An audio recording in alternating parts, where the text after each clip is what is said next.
Misconfigurations are responsible for almost 70% of major outages, costing enterprises billions in downtime. My name is Paul Nashawaty, and I'm the practice lead for the AppDev practice at theCUBE Research. And today I'm joined by Alexis, Brian, and Jesper from ConfigHub. Hi guys, how you doing? Hey, everyone. Good to have you on. It's good to see you again. Why don't we give a little bit of introduction? You want to start, Alexis? Why don't we start with you? I'm Alexis. You might know me from my last company, Weaveworks, creators of GitOps, or from working on the CNCF with Brian, where I was chair of the TOC. Long time ago, I created something called RabbitMQ, which was very successful, as a result of which I was held hostage by VMware for 4 years, where I worked on Spring. Thank you, Alexis. Brian, how about you? Yeah, hi, I'm Brian Krantz. I was at Google for a long time, and I was part of the team there that created Kubernetes. While I worked on Kubernetes, I developed a core declarative model and how Kubernetes is commonly configured, like kube control apply, customize, and the tooling around that. Very cool, very cool. And Jesper, how about you? Everyone, nice to be here. Jesper Joergensen. I spent a lot of time at Salesforce, but more specifically Heroku. As part of doing the acquisition, I was there from the beginning. That's how I bumped into Alexis when we were doing partnerships around RabbitMQ and build packs and many other things. And that's also what built my passion for developer tooling, especially in the cloud. And we've now decided to join forces here in ConfigHub. There's a lot of tribal knowledge here for sure. You all bring a wealth of knowledge from your backgrounds, and when we look at today's cloud native world, configuration is both a critical enabler, but it's also a hidden risk. As system scale and diversity, misconfigurations really have become the leading cause for outages and compliance failures and deployment delays. So, I think when we start about this conversation, Brian, I guess I could start with you. When we look at misconfigurations, right? It's not always the top thing. It's sometimes it's blamed for nearly 70% of major outages. But like when we think about it, how can somebody prevent and recover from these incidents more effectively? Yeah, I think there are really a lot of sources for why misconfigurations happen, but one of the biggest contributors is that the configuration is extremely complex, and it's complex in a few different ways. One way in which it's complex is the representation is super complex. So tools like Helm and Terraform, for example, they generate configuration data on the fly. They have fairly complex syntaxes with complex packages of configuration built up on top of that.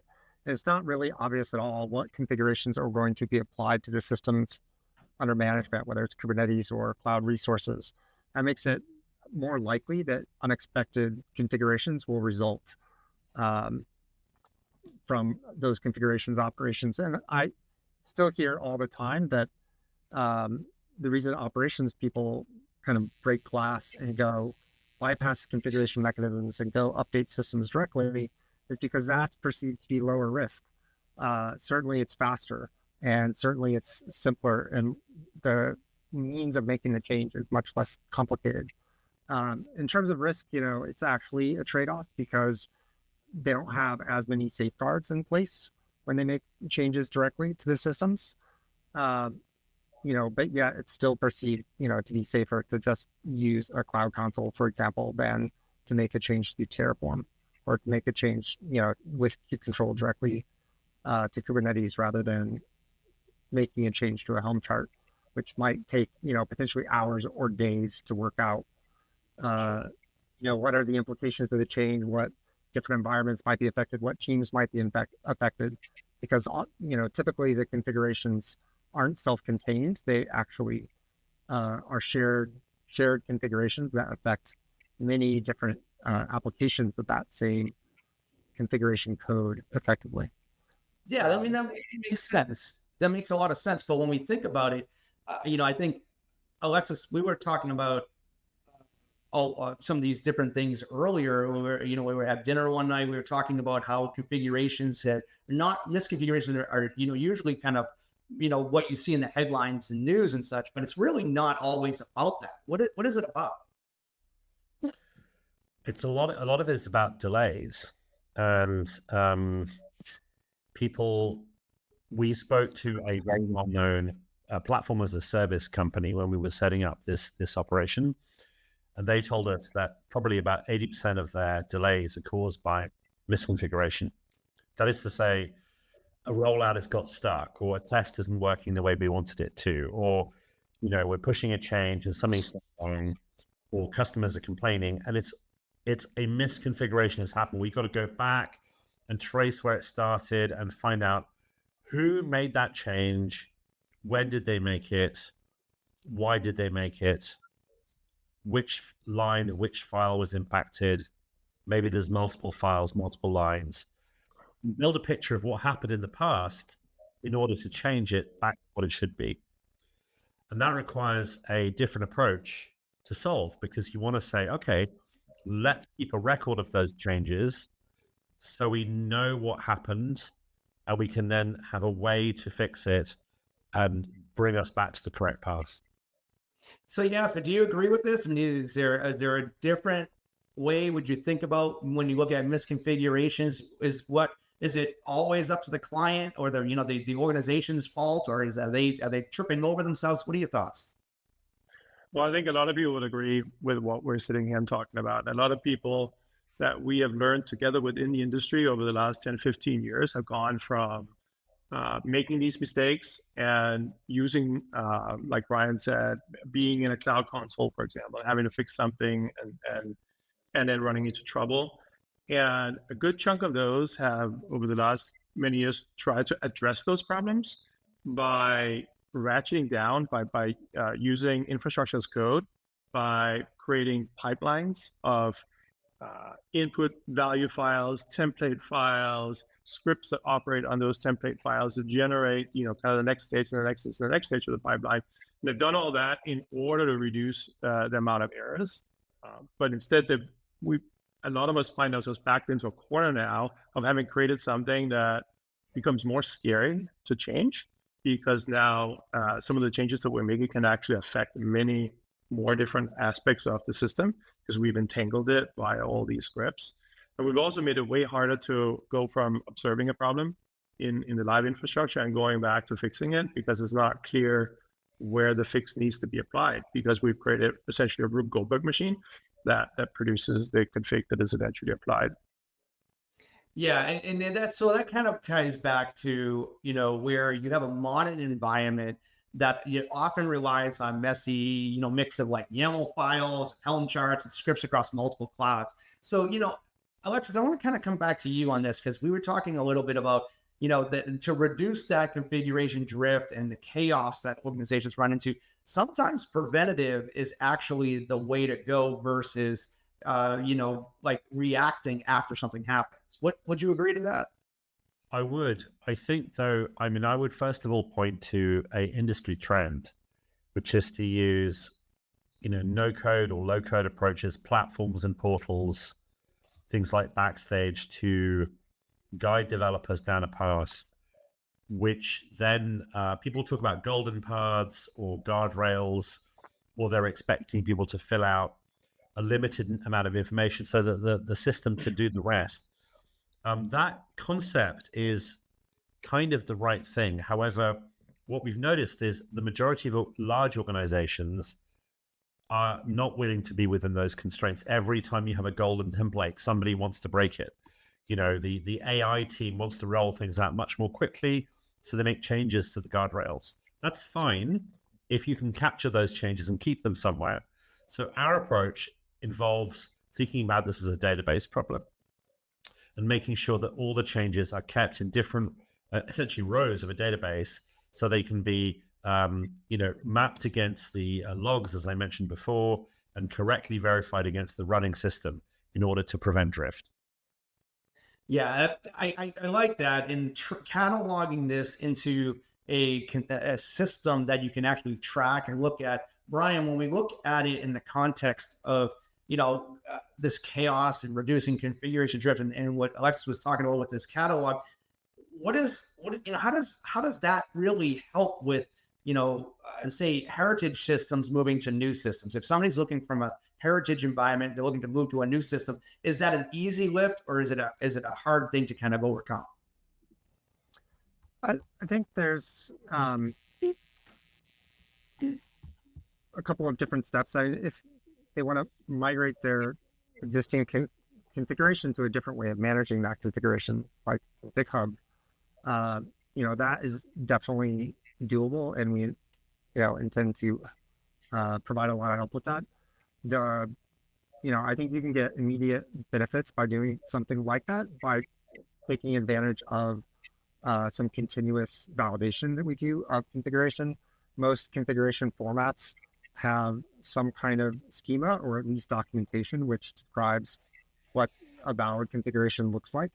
And that can be used to automatically validate the configuration, because we're representing the configuration in a simple data format, which is really amenable to this validation. So instead of, pushing a complicated template through a pipeline and waiting for it to be generated and rendered to the point where you could validate it, we can just validate immediately after every change. If you need to convert one system to a different system, like if you're running on VMs and you want to migrate to Kubernetes, and that's a very different problem. And depending on how you're running your application, I think there may be some new tools becoming available that would help with that migration, but I think that's still going to be challenging.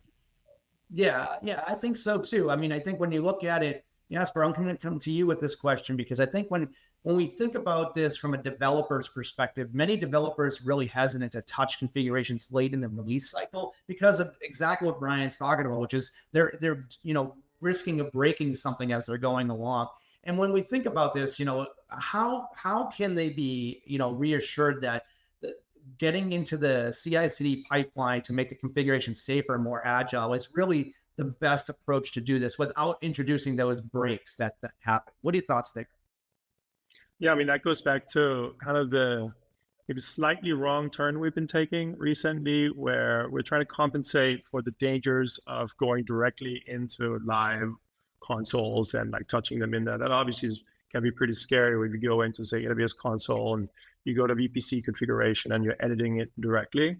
But we've jumped from there all the way to the other side, where we put a bunch of tooling in place and also running it in a CI/CD pipeline, where it gets scary for different reasons. It gets scary because it has much larger blast radius. You say you have a CI/CD system that is powered by a bunch of scripts plus a bunch of config that maybe manages your dev, staging, and prod network. And you need to fix something, and maybe it requires a fix of the script, not just the data.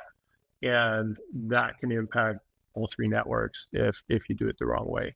So this is where we feel like people have jumped over the middle, and the middle is what we call is a missing database or config, where config can exist in its literal form, as we say, meaning that you read it from top to bottom and you can understand everything.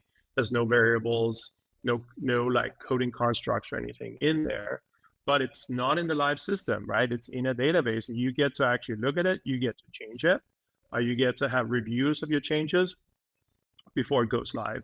And so that creates that safety and clarity that developers are missing with the tools they have today. Yeah, that absolutely. And I think the one thing I want to add to that, though, is when there's increasing pressures around, meet compliance security standards, you really need to have a better way to kind of governance and have auditability around those configuration changes. And Alexis, I want to come back to you, because you were talking about this. It's like those changes have to occur, but they have to be done in an orchestrated way. And this is different than a lot of traditional ways of doing it, right? It's like usually it's this compliance and regulation kind of goes into play, but it's kind of like appended to the pipeline, not kind of rolled into it. What are your thoughts on adding that in kind of more in ahead of the release cycle than after? I don't know about ahead or after, but I will say that currently we have two constituencies in the enterprise: a group of developers or DevOps people who are used to generating changes in code and then config, storing them in Git, and then having triggers that load pipelines that generate more things like infrastructure as code changes that load into production. And That doesn't always work, and it can be quite slow to work with when there is an outage or a delay or some other problem that you need to fix. You know, you're trying to get the website back up, and your YAML is just all around your eyeballs. You don't know what to look at. Then there's this other constituency of operations people who used to be in charge, but they sort of got pushed out of the loop by developers about 15 years ago. And we really want to bring these two ways of working back together. So on the one hand, what the operations people want to do is what we call ClickOps, which is when they make changes to operations by clicking a screen. And the advantage of this is I can see the state. It's like fixing a router at home. I can make a change myself, and then I can immediately see the results. Meanwhile, I, in particular, and to some extent, some of my colleagues, have been preaching GitOps to developers and DevOps people for the last 5 or 7 years, where you can achieve operational changes by the dev tool changes. So I make a change, I store it in Git, and then I use dev tools to apply that to my running system. And that has a lot of benefits too, but the ops teams hate it because they don't want to use the dev tools. And it can be something that can be a little slow if you get a lot of approvals in that pipeline. Meanwhile, the dev people don't necessarily want to use the ops tools either. In our approach, we're going to bring these together. You will be able to make changes from the sort of the dev side and from the ops side in a way that everybody can be part of solving the problem, which I think is going to reduce a lot of the frictions, delays, misconfigurations, risks, and outages that we see today. And actually, there are other stakeholders we haven't even mentioned, like security, who can be part of it too. Right. Yeah, no, and this is one of the reasons why I really thought it would be great to have you on this podcast, because my audience here that watches is really in tune to what's happening, and they're thinking of a new way, the new way of doing this, and having that, you know, working together with the groups and the organizations within the company to make sure they have everything delivered appropriately. But, you know, everyone's rowing to that same kind of direction, right? Everyone's moving to that same SLO and moving to the same focus. And that's a new kind of different. It's not siloed like it was previously in previous, deployments. But as we're coming to the end, we talked a lot about different configurations. And the three of you, as I mentioned, there's a lot of, wisdom here you bring to the table. You come from various backgrounds and you have a lot of experience. As we kind of close out, I'd love to give you each, closing thought here. Maybe to tell the audience what would you advise to them? Where would they go to learn more about how, to get started if they're trying to change their ways or trying to learn more about their ways or a different model? And Brian, let's start with you. Yeah, over the past year, I've been writing a lot on my blog on Medium about challenges that I see people having with the infrastructure as code patterns that have been developed and evolved over the past 3 decades, really my entire career. And I think, I haven't written too much about the solution yet because we haven't made it available. But, if any of those challenges resonate with folks, or sometimes people are kind of desensitized to the toil and complexity that they experience day in and day out, then that can sort of help them think about, well, where their challenges really are and what the most impact would be in terms of changing how they're doing things now. And that's really the first step, is understanding that you have a problem and where the problem is. And then, then you can, after that, you can start thinking about, well, what would a possible improvement be to our current process? Yeah, that makes sense, Brian. Thank you. Jesper, what are your thoughts? Well, we all know that, once you have like a team or a couple of teams to set up, if you set up some tooling, things are beginning to work for you, you may be frustrated. It can be hard to stop and, try to fix the tooling part. We understand that it can be a lot to ask for people to go and change things. But what we've observed out there is that, a lot of people start with what we call ClickOps, right? You want your first thing up and running. You shouldn't really bother with writing scripts and tooling or anything like that. So you do that for a little bit, and eventually that becomes hard to manage. And then you start considering tools like ISE. You may start reading all the blogs out there, start evaluating all the tools. That's certainly where I would really ask that you come check us out. ConfigHub.com, contact us form. and we'll respond, because before you really go and invest yourself in a big stack or that really we think is going to hit a brick wall eventually, then you should at least come and hear what we have to say and see what can be done differently. And then we also think there's another group out there, and we're already talking to some of them, who are really frustrated with their IAC tooling, who are feeling all the pain. We're trying to upgrade Helm charts and it doesn't work the way they expect to. We're trying to come up with good delegation patterns between platform teams and app teams, and they're really struggling with it. And we think those people probably have a lot of battle scars that we can, kind of look at together and would benefit from hearing how we think we get this can be done in a better way. Yeah, I think that's wise advice. I think that's really, really great. Alexis, final word. I actually think Jesper said it incredibly well. If you're a VP of platform or a team lead or a CIO or a CISO, and you're worried about delays or risks associated with the wrong YAML, or you've heard that Helm gets it wrong sometimes, or Terraform is complicated, or we don't know what HashiCorp is going to do with Terraform because of IBM, all of that stuff, we call that config hell. If you want to get out of config hell, talk to us. There's a form on our website, or you can email hello@confighub.com. And I would like to finish by saying, maybe one day say configuration can be fun. At the moment, it kind of isn't, but I hope it will be eventually. Well, I like that. I mean, I'm sure that, nobody wants to, dread their job. Configuration can be fun, but thank you all for being on. I really had, enjoyed you having on the show today. This has been great. And big thank you for all of you that tuned in. We really do appreciate you being part of the AppDevANGLE community. Well, that wraps up this episode. We'll be back next Wednesday with another conversation diving into the tools, trends, and talents shaping the future of application development. Whether you're deploying at the edge, building with AI, or modernizing your cloud stack, we've got you covered. Be sure to follow us on social. If you have any other thoughts, questions, or just want to connect, you can always reach me at paulanand@siliconangle.com. Until next time, stay curious and stay building. Thank you.